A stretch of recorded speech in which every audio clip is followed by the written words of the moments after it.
ভিডিওটিতে ক্লিক করার জন্য আপনাদেরকে জানাই অসংখ্য ধন্যবাদ। আপনারা দেখছেন আপনাদের প্রিয় ইউটিউব চ্যানেল এমপ্লয়ার সাপোর্টার। এখানে আপনারা প্রত্যেকদিন সরকারি কর্মচারীদের ডিএ, বেতন বৃদ্ধি যোজনা, প্রকল্প, ছুটি, সরকারি আপডেট, সরকারি নোটিফিকেশন প্রতিদিনের জন্য পাবেন। তাই অবশ্যই চ্যানেলের সাথে থাকবেন, চ্যানেলটিকে সাবস্ক্রাইব করে পাশে থাকা বেল আইকনটিতে প্রেস করে রাখবেন। ইতিমধ্যেই ডাক্তার, নার্স এবং স্থায়ী অস্থায়ী চুক্তিভিত্তিক কর্মচারীদের ডিএ নিয়ে কিন্তু বড় আপডেট উঠে আসলো। ভিডিওটি সম্পূর্ণ দেখবেন। চ্যানেলে যারা এই ভিডিওটি প্রথম দেখছেন চ্যানেলটিকে সাবস্ক্রাইব করে পাশে থাকা বেল আইকনটিতে প্রেস করতে। ফ্রেন্ডস, কি বলা হয়েছে চলুন দেখে নেওয়া যাক। দেখতেই পাচ্ছেন এখানে বলা হয়েছে ডিএ নিউজ, দিতেই হবে বকেয়া 40% ডিএ। তো ফ্রেন্ডস, 40% ডিএ দিতেই হবে। এখানে বলা হয়েছে আইনি পথের সাথে সাথে দুর্বার গতিতে চলবে রাস্তার লড়াই। তো আইনি পথে যেরকম আইনি সুপ্রিম কোর্টে লড়াই চলছে, তার সাথে সাথে কিন্তু রাস্তার লড়াইও চলবে। রাস্তার লড়াইও কিন্তু থেমে থাকবে না, এরকমটাই কিন্তু 17টি সংগঠন একত্রিত হয়ে কি বলছে চলুন দেখে নেওয়া যাক। এখানে বলা হয়েছে, দেখতেই পাচ্ছেন, রাজ্যের সরকারি কর্মচারী, শিক্ষক, শিক্ষাকর্মী, ডাক্তার, নার্স সহ অন্যান্য কর্মচারীরা মহার্ঘ ভাতা বা ডিএ দীর্ঘ বঞ্চনায় শিকার। কেন্দ্রীয় সরকারের তুলনায় বকেয়া রয়েছে, কেন্দ্রীয় সরকারের তুলনায় কিন্তু বকেয়া রয়েছে 40%। একদিকে সুপ্রিম কোর্টের সূত্রিতায় কেন্দ্রীয় সুপ্রিম কোর্টে দীর্ঘদিন ধরে কিন্তু মহার্ঘ ভাতা আইনি লড়াই আটকে রয়েছে। অন্যদিকে রাজ্য সরকার কর্মচারীদের এই দাবির প্রতি উদাসীন শুধু নয়, এই দাবি স্বীকারই পর্যন্ত করছে না, যে এই দাবিটা স্বীকারই করছে না, যে এটা আমাদের ভুলভাল ওরা বলছে। বিভিন্ন রকম তৃণমূল বাদে সিপিএম, বিজেপি কর্মচারীরা এইসব বাহানা দিচ্ছে, এইসব দ্বন্দ্ব লাগানোর জন্য, সরকারকে খারাপ করার জন্য, এরকমটাই বলতে চলেছে।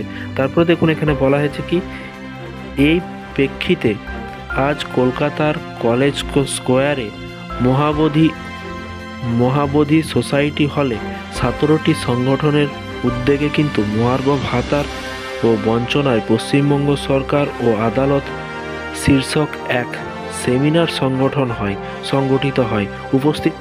উপস্থিত ছিলেন সুপ্রিম কোর্টের প্রাক্তন বিচারপতি এবং মানবাধিকার কমিশনার প্রাক্তন চেয়ারম্যান শ্রী অশোক গাঙ্গুলি এবং সমাজকর্মী প্রখ্যাত ডাক্তার বিনায়ক সেন এবং লিখিত বক্তব্য পাঠান অধ্যাপক চন্দ্রশেখর চক্রবর্তী এবং প্রখ্যাত আইনজীবী পার্থসারথী সেনগুপ্ত। এই সেমিনারে রাজ্যের প্রাথমিক ও মাধ্যমিক শিক্ষক সংগঠন সহ রাজ্যের সরকারি কর্মচারী, ডাক্তার, নার্স, বিশ্ববিদ্যালয় কর্মচারীদের 17টি সংগঠনের সদস্যরা কিন্তু উপস্থিত ছিলেন। সেমিনারে অন্যতম আহ্বায়ক শুভাশিস দাস বলেন যে রাজ্য সরকারের এই বঞ্চনায় সরকারি কর্মচারী, ডাক্তার, নার্স, শিক্ষক, শিক্ষাকর্মী ভীষণভাবে কিন্তু বঞ্চিত। এর বিরুদ্ধে আইনি পথের সাথে সাথে দুর্বার গতিতে কিন্তু রাস্তায় লড়াই ও আন্দোলন চলবে। আগামী 28শে জানুয়ারি ভারত সভা হলে পশ্চিমবঙ্গ সরকারি কর্মক্ষেত্রে আরও অসংখ্য সংগঠনে যুক্ত করে বৃহত্তর এক কনভেনশনের মাধ্যমে সমাবেশের আয়োজনও করা হচ্ছে। তো ফ্রেন্ডস, সরকারি কর্মচারীরা কিন্তু তারা থেমে নেই, তাদের যে পাওনা ডিএ, সেই পাওনা ডিএ আদায় করেই ছাড়বে। কারণ 17টি সংগঠন একত্রিত হয়েছে, এরপরেও কিন্তু আরও সংগঠন একত্রিত হয়ে কিন্তু একটি বড় রকমের আন্দোলন করতে চলেছে এবং পরবর্তী আন্দোলনের ভিডিও আপনারা এই চ্যানেল থেকে পেয়ে যাবেন।